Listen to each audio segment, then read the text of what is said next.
well, I made a video which was called Message to Millennials, where it was called How to Change the World Properly.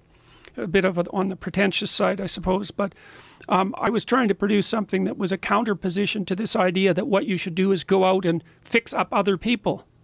You know, that's just not right. And there's a New Testament line about that, something about, you know, not worrying too much about the log in your neighbor's eye, or about the speck in your neighbor's eye when you have a log in your eye. It's like, yes, no kidding, but you know, do you really want to face that? And so what I've thought about is that, well, what you start to do is you start to tell and act out the truth locally, like within the domain of your actual competence, you know, because the world presents itself as a series of puzzles, some of which you're capable of solving and some of which you're not. And you have many puzzles in front of you that you could solve, but you choose not to.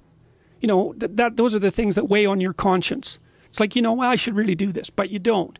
It's like, so I had this idea a long time ago, because the world is a pretty dreadful place. I thought, well, what would the world be like if people stopped avoiding the things they knew they should do?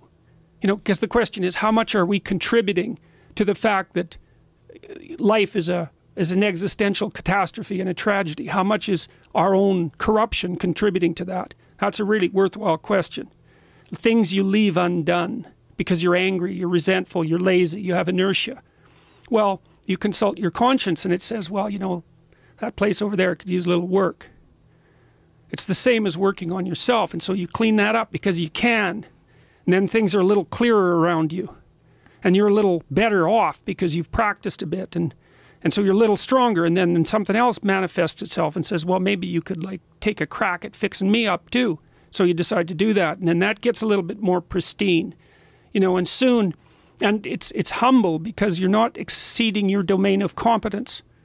You know, it's like, don't be fixing up the economy, 18-year-olds. You don't know anything about the economy.